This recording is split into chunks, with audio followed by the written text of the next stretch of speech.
Hello and welcome once again to Heasandford Lake, or as it's now known, Heasandford Lodge.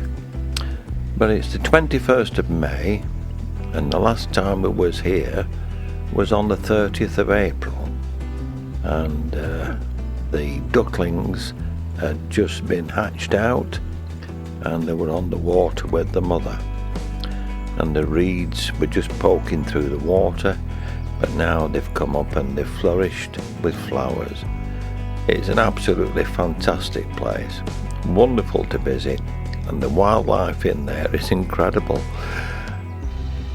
The first birds that we're going to see is the moorhen, and the moorhen, if you saw the last video from the 30th of April, she had a little nest in alongside the bank in a little overhanging tree. The tree overhung the lake, and here she is now. Now she's got chicks. I think she's got 3 of them, but look at the head movement. It's so like a pigeon, isn't it? Look at those size of the feet, and it's amazing that they can get through the water fairly fast because they're not webbed. They're just long and thin. However, in all the reeds and vegetation that's now in the lake, we'll see 1 or 2 little chicks from the moorhens. Now, when I was a child, which is 80 odd years ago, I know I keep harping on about that, but it is a long time, that lake used to be drained yearly, and it was dredged. All the silt was taken out of it and everything, and whatever fish was in there was left at the bottom, because it's like a deep channel in the middle, or it was. But over the years it's silted up, and on all this vegetation is starting to grow now, and here we are. Here's the moorhen, red beak with a yellow tip, because I have difficulty trying to find out the difference between a moorhen and a coot, but of course the coot's got the bald head. And here's the little chicks from this year, and they've grown, and they're perfecting their diving routines. If you watch 1 or 2 of them, they dive right under the water and then surface. So the mother's obviously teaching those chicks, ducklings, she's teaching those ducklings all that she knows anyway. And isn't it nice to see a new generation of life, all supported by this lake, or should I say lodge? I'll never get used to calling that a lodge, because I've always known it as a lake throughout my life. And I can't be the only one from Burnley who remembers seeing the canal barge at the far end.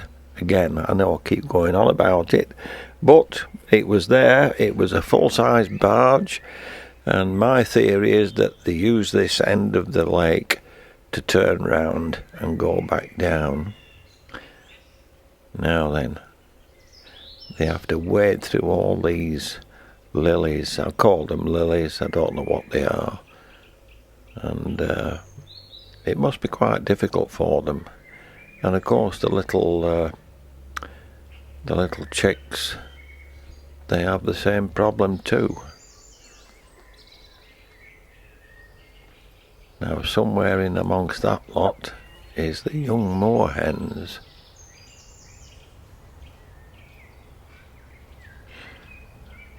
Look how this vegetation has taken over the lake now.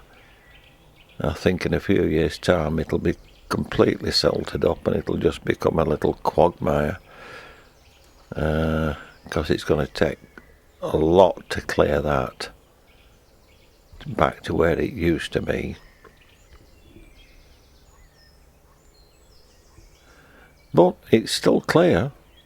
When we came in April it was crystal clear, and you can see down to the bottom again, so the water's fairly clear. And this year we've had hardly any rain up to now, so she's doing quite well, I would think, because on the way to this location we passed the reservoirs over the tops, and they were quite low. Look how they have to manoeuvre and find the way around. And if there was a predator after it, that would hinder their escape, I would think.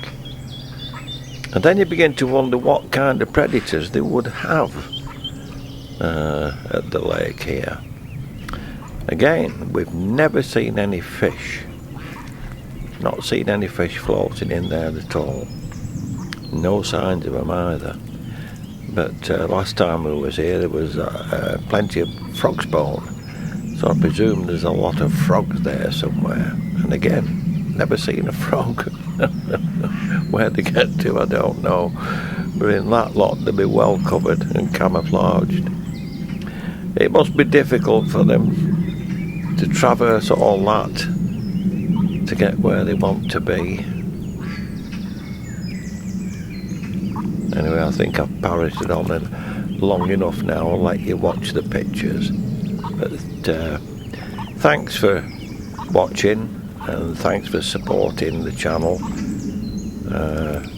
If you haven't given me a thumbs up, I would appreciate it. And if you've any comments, please make them. We don't bite. And today I'm with Steve, and Steve brought his little dog. He calls it Smithy. But that duck there is almost at my feet, so she's got no fear of humans.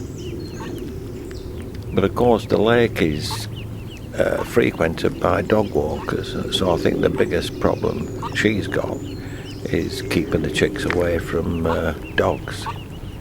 And I've seen one or two dogs with irresponsible owners letting them dive into the lake and chase them, and they've never admonished the dogs.